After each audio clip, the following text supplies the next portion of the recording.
Bonjour, mon oncle Philippe. Le grand-père Joseph, là, Oui. il était pas mal avancé, il y avait un vieux Kodak dans le temps, hein? Oui, il y avait un vieux Kodak qui ouvrait, là. Tu sais, Oui, ça rouvrait, oui. Si ouvrait un gros Kodak, ça Ben, a ouvert, là, cette sorte-là. Ça rouvrait, là, puis. Gros Kodak. Une valeur qu'on n'avait pas trouvée. Puis, il posait les vieilles photos, c'était les vieilles photos sur la vitre avant le zinc, ça. Je sais pas si, non, il ne posait pas avec des hausses de zinc, lui, ce Kodak-là. Il posait à la suite de la vitre. Oui. C'est les vieux négatifs de vitre, il y a une boîte de négatifs, elle se dit négatifs. Des vitres, hein? Oui. Je sais pas si ce Kodak-là, c'est posait de la vitre aussi. Peut-être. C'est vieux. Oh, oui, c'est vieux. C'était arrivé à quelle année, ça? Ah, mon Dieu, moi, j'ai des. C'est les 1900 quelque chose, certain. Parce que quand il est mort, vous étiez jeune. J'avais 6 ans. En 1928. Vous ne l'avez pas vu photographier avec ça. J'ai quoi? Vous ne l'avez pas vu prendre des photos avec, Non, pas non. beaucoup, hein? Vous ne devez pas vous en souvenir beaucoup, Non, hein? je ne me rappelle pas de ça, non. Mais, ça fait longtemps, ça. Il y avait essayé à faire un radio, mon grand-père. Je l'avais eu, cette patente-là, mais je ne sais pas ce que c'était. Il y avait une bobine, il y avait une langue. Puis en 1920, pareil, notre père disait ça. Il voulait faire un radio. Puis il y avait des écouteurs. Il a dit qu'il entendait des sons. Je sais pas, là. Ah, OK, ouais, ça peut arriver qu'il y en avait quelques radios dans ce Il y temps-là. avait des ondes, il disait qu'il avait pris des ondes. Il disait pas tantôt, mon père. Ah, il était pas tantôt. Les téléphones, il connaissait ça, il y avait la ligne. Ouais, ben c'est lui qui avait parti ça à la ligne, hein? Oui. Puis il avait parti à une téléphone. Le central était juste pas là-dessus. Ouais, il était justement là-dessus quand il est décédé. Ouais, il est mort, vous avez dit, en 28 ans, je pense. Oui, en 1928. Oui, c'est un poteau, il avait cassé, Cassam avait cassé le plomb à la tête. Il était ici attaché, mais il était assis dessus. Il était, après le poteau, il y avait ses choses, là, il était longé sur le Cassam. Il n'avait pas mis sa ceinture. Ah, OK. Le Cassam a cassé dans le bout au milieu au poteau, là. OK, Là, il a pleuré la tête, là-bas, il regardait. il était pourri. Oui, il était pourri. Après, il changeait un gars, il était cassé, puis l'isolateur. Ouais, l'isolateur. Oui, j'ai tué rien de moi. Je me rappelle de ça, je me rappelle. Il avait pris le gros catafalque quand il est mort. Le gros catafalque noir, là. OK. C'est ça qu'il a. Je me rappelle de ça. Il avait été où son fils, ma mère m'avait emmené. Et moi, ça fait loin. Entre les gars, quand mon père est mort, là, il avait trouvé un chien qui le suivait. Ah, Puis après, mon père était mort, le chien s'en allait la face dans le village, il hurlait. Ça me vient de mon père. Tu as vu une affaire de même? La mère disait, allez d'arrêter les chiens de hurler.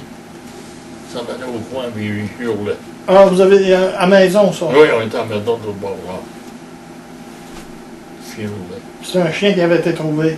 Non, c'est le chien qui suivait mon père, c'était son chien. Ah, c'était son chien. C'était son chien, ça. Puis il savait qu'il était Quand il était mort, mon père, puis le chien, il n'était plus. Hein. Il s'en allait vis-à-vis du village, hein, puis il hurlait. Pas dans la fille. On lui disait, allez, arrêtez le chien de hurler. Il comportait, bien, il dit, au chien sur ma gueule. Il avait combien d'enfants quand il est décédé, lui? Et ma mère, Oui. ça était, bon, il y avait Fred, Noël, Clara, Marjane, Albert, Bernard, Gérard, Marion, moi, Henri, c'était une dizaine. Il restait encore 10 enfants, il fallait que ça vive, il fallait que ça mange dans ce temps-là. Là. C'est qu'on ne mangeait pas riche. Puis dans l'été, après l'été, on avait tout tué nos bêtes à cornes, il y avait la tuberculose. Oui, la tuberculose, oui, ça m'a été compté, mais elle a tout fait ça. Tout tué ça. Toutes les 38 bêtes, on avait tout tué ça. Ça, c'était encore une. Puis il fallait qu'il l'entende dans le temps, hein, je Ben, pense. regarde, les flics, il n'y avait pas de pépines, hein, les gars avaient creusé ça à la main, des grosses fautes, Bernard, puis tu sais, les vaches. Hey, c'est, mettons, une trentaine de vaches, là. C'était une méchante fausse, là. On devait le vigier, le bouquet vigier de vallée, là. Oui. Il l'a emmené pas mal. Il y avait un inspecteur qui passait, puis il disait, celle-là, tu n'avais pas la manger. L'autre, elle n'est pas bonne. Puis il l'avait emmené pas mal. On vendait les peaux. Mais je vendais la peau qu'on pouvait vendre. Ouais. Mais la peau, ça va dans quoi? Ensuite, vous avez été ouvert. Là, durant ce temps-là, vous n'avez plus de revenus, il n'y a plus rien qui rentrait, là. On ne pouvait pas manger. On avait gardé une vache, il dit, elle est correcte, le vétérinaire, là, regardez là, elle là. Ça fait qu'il garde une belle petite vache qu'on regardait. On buvait le lait, tout les gamins. Rendu au fait, on va faire bouffer. Il rouvre ça, les poumons pourris, fenus, raides, pas mangeables. On avait bu le lait tout été. Ils ont été chanceux, on vous dit de ne pas prendre ça. Ouais. Elle était finie, on n'a pas pu en manger de lait. C'était fini, pourri. Les poumons, tu te collais après les pauvres. Je ne sais pas comment ça se fait, quand il était capable de souffler. Mais là, il a racheté, vous avez racheté, commencé à racheter On a quelle vache? commencé à acheter des vaches. On faisait là. On achète des vaches. L'histoire du vieux quêteux. Hein? Oui. Ouais, ça, j'aimerais ça. Ah, tiens, tu bon, on va te le dire, ça me rappelle encore. Ça, c'était un soir, ça, où, pendant Brunel, quelque chose de même. Il arrive un quêteux chez nous, puis il voulait coucher. Puis la mère, je ne sais pas si moi, elle était enceinte de chou de moi ou pas dans lui, je ne sais pas. En tout cas, elle dit à mon père, elle l'a refusé. La mère a dit, je ne veux pas que je te le couche. Il m'énerve, mais il n'y a pas une face embêtante. Ça fait que son père dit, allez-vous-en, ma femme veut pas, on vous couche pas ici. Ça fait qu'il s'en va, puis il s'assied à peu près à la ligne chez Yogan Hound, là. OK. Il était assis là. Ma mère voit ça, elle dit à mon père, elle dit, va lui dire qu'il s'en aille, elle dit, il peut s'en venir se coucher dans le bâtiment, elle dit, va lui dire qu'il s'en aille. Ça fait mon père, ça va dire au château, ça quelqu'un. Il revient à la maison, puis ma mère dit, qu'est-ce qu'il y a? T'es tombé blême. Mais le père, il dit, si tu as tout, il dit tout ce qui va arriver, il dit, ça sera pas drôle ici. L'histoire des gens de Saint-Joseph qui ont parti pour l'Abitibi. Une gang de monde ici qui étaient pauvres, ils nous avaient embarqué dans un train pendant un petit peu. Ça avait été dur dans ce temps-là, hein? Ça avait été dur là-bas, ça crevait le monde dans le village ici. Il n'y avait rien. Il n'y avait rien, il n'y avait pas de chocs, il n'y avait rien, puis ça va, c'était dur là-bas et tout. Ben, Ils commençaient à ébûcher du bois, puis se bâtir des cannes. pour se passer des maisons. Avec des familles, ça ne devait pas être drôle. Ah, il y en a qui partaient avec des familles. Oui, ils partaient tous avec la famille, toute la régaine. En Hintou, il arrivait là-bas. Puis Albert, à mon petit, il avait été dans ça, le plus vieux que mon oncle Louis, là. OK. Il avait été là, lui, et tout. Puis il s'était fait voler une petite fille. Ils l'ont jamais retrouvé. Ah, ils ont volé une petite fille. Une petite fille, il prétend que c'est des sauvages. Il y avait des sauvages dans ce coin-là. Ah, OK. Il prétend que c'est des sauvages, ils l'ont volé. Ils l'ont jamais retrouvé. Ils ont cherché, ils l'ont jamais retrouvé. Puis tout, il avait pas acheté une terre à Hearst et tout? Oui. Mon père avait acheté une terre à Hearst, oui, monsieur. Je me rappelle de ça. C'est de quelle année, ça? Ma mère avait été... C'est après que mon père... c'est après que mon père meurt, il avait acheté ça. Mais après, là, on voulait la vendre. Ma mère avait été là avec Albert. Il avait été voir un bonhomme, je ne sais pas comment il s'appelait. Saint-Pierre, je pense qu'il s'appelait de même. Oui. Il avait fini par aller à la rue, je ne sais pas s'il l'avait vendu, en tout cas, je ne me rappelle pas. Une terre à Hearst. Elle n'a pas retourné une deuxième fois, voir, non? Puis il y avait eu de la misère. Il me semble qu'il n'avait pas été, quand il m'avait compté, il n'avait pas été avec la main, il avait été tout seul, je pense, avec Bernard. Oui, ça se peut. Puis il avait fini par la vendre. Oui, il avait fini par la vendre, mais il n'y avait pas grand-chose. Dans lequel il devait avoir perdu encore, hein? Ah oui, non, bien. Je crois que c'était une terre qui n'était pas pire. Quand la mère disait, elle avait été avoir une fois avec Albert, elle avait été retourner une autre fois tout seul. Acheter une reine, ça en allait ailleurs, ça. Ben, il embarquait dans le train, dans le temps. On allait encore.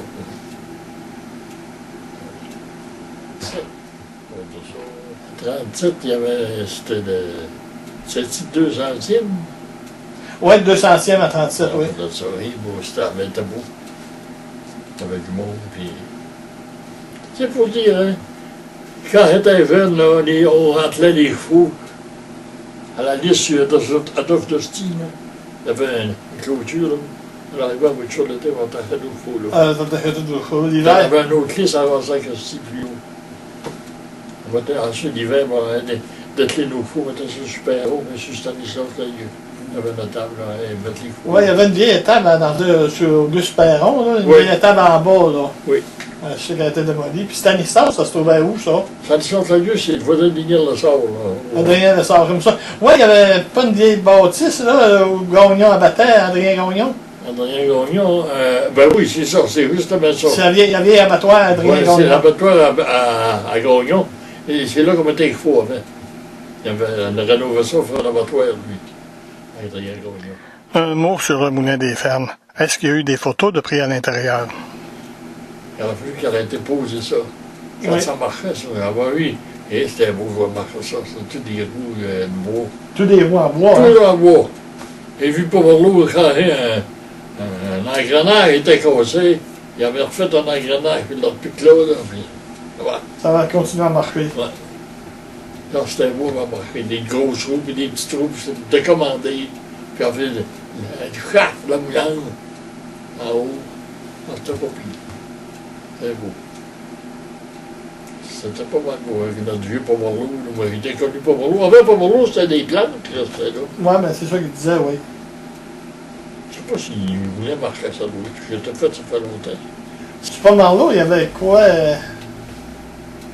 Charles Lacocque aussi. Il y avait Charles Lacocque. C'est la maison qui a déménagé. C'est Léo Jean qui a déménagé ça en plein hiver, puis il a mis la maison au bord de la rivière.